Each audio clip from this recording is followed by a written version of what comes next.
వారు ప్రతిరోజు ప్రతినిత్యం ఓం నమః శివాయతో దీపారాధన చేయడం చెప్పదగిన సూచన.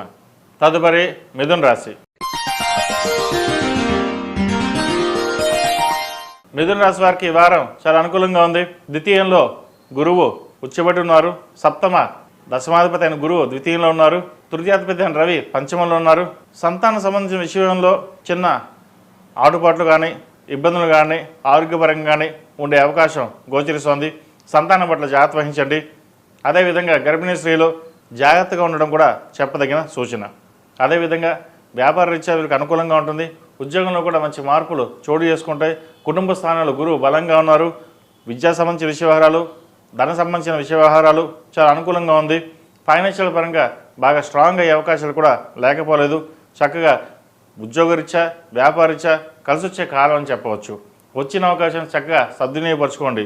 ఏదైనా సరే మన సంకల్పం, మనం కష్టపడాలి, పైకి ఎదగాలన్న భావన ఉంటుంది. మనం ఎదిగితేనే 10 మందికి సహాయం చేయగలన్న భావన కూడా ఏర్పడుతుంది. సహాయ సహకారాలు చక్కగా చేయగలుగుతారు. 10 మందిని ఆదుకోగలుగుతారు. మీకు వచ్చిన జీతంలోనే కుటుంబ పోషణ ఉంటుంది. అధిక బరువు బాధ్యతలు ఎక్కువగా ఉంటాయి.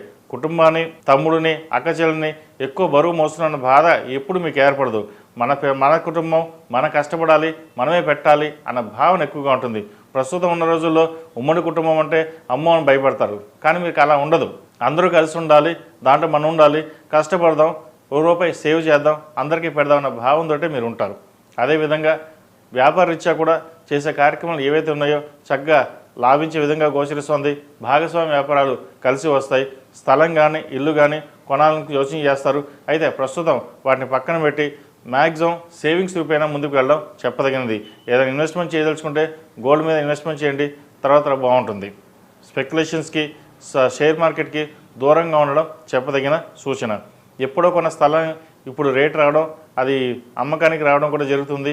అవసరమైతే తప్ప ల్యాండ్ అమ్మకుండా ఉండడం చెప్పదగిన సూచన. ఈ రాశిలో జన్మించిన విద్యార్థులకు కాలం అనుకూలంగా ఉంది. వచ్చిన అవకాశాలను చక్కగా ఉపయోగించుకోవడం మన ధర్మం. 10 మందిలోనూ కలిసి ఉండడం చెప్పదగినది. నాకు నేనుగానే ఉంటాను, నేను సింగిల్గానే వెళ్తానని కాకుండా నలుగురితో పాటు వెళ్ళి లోక జ్ఞానాన్ని మరింతగా ఇంప్రూవ్మెంట్ చేసుకునే విధంగా ముందుకు వెళ్ళడం అనేది చెప్పదగిన సూచన.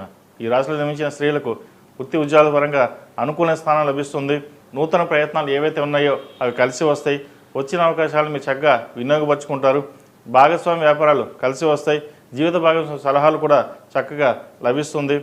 వివాహ ప్రయత్నాలు చేసుకునే వారికి కాలం అనుకూలంగా ఉంది. సప్తమ దశమాధిపతి అయిన గురువు ద్వితీయంలో బలంగా ఉన్నారు. మంచి శుభకార్యాలు చేయగలుగుతారు. అదేవిధంగా వివాహం కోసం ప్రయత్నం చేస్తున్న వారు కూడా మంచి అవకాశం అని చెప్పచ్చు. మంచి సంబంధం కుదురుతుంది. ముఖ్యంగా గర్భిణీ స్త్రీలు సంతానం పట్ల కొంత జాగ్రత్త వహించడం చెప్పదగింది. సుబ్రహ్మణ్య స్వామి అష్టోత్తరం కానీ సుబ్రహ్మణ్య స్తోత్రం కానీ పండించినట్లయితే మంచి ఫలితాలు ఉంటాయి. ఏదైనా సరే కొంత జాగ్రత్త ఉండడం చెప్పదగిన సూచన. దూర బంధువుల నుంచి ఒక శుభవార్తను వింటారు. శుభకార్యాలు ఘనంగా నిర్వహించాలి. మంచి అమ్మాయికి సంబంధం కుదిరింది, అబ్బాయికి సంబంధం కుదిరింది, సంతోషపడతారు. ఏదేమైనా సరే భగవత్ సంకల్పం వల్ల బాగుందని చెప్పేసి 10 మందికి మనం సహాయం చేస్తున్నాం, ఆ భగవంతుడే మనకు సహాయం చేశాడన్న భావన ఏర్పడుతుంది. మొత్తం మీద గడిచిన వారం కంటే ఈ వారం ఇంకా చాలా బాగుందని చెప్పొచ్చు. మీరు ఈ మిథున రాశి వారు ప్రతిరోజు ప్రతినిత్యం ఓం నమో నారాయణ ఒత్తులతోటి దీపారాధన చేయడం, దక్షిణామూర్తి స్తోత్రాన్ని పఠించడం, అదేవిధంగా కార్తీక మాసం కాబట్టి ప్రతిరోజు ప్రతినిత్యం ఉదయం సాయంత్రం ఆరావళి కుంకుమ, మొగల్పూ కుంకుమతోటి అమ్మవారికి అయ్యవాళ్ళకి కుంకుమార్చన చేయండి. మంచి ఫలితాలు ఉంటాయి. ఈ రాశిలో జన్మించిన వారికి కలిసి వచ్చే సంఖ్య 2, కలిసి వచ్చే రంగు ఎల్లో. ఏదైనా పని మీద బయటకు వెళ్ళినప్పుడు బుధవారం కానీ శనివారం కానీ వెళ్ళండి. మంచి ఫలితాలు సంప్రాప్తిస్తాయి. తదుపరి కర్కాటక రాశి.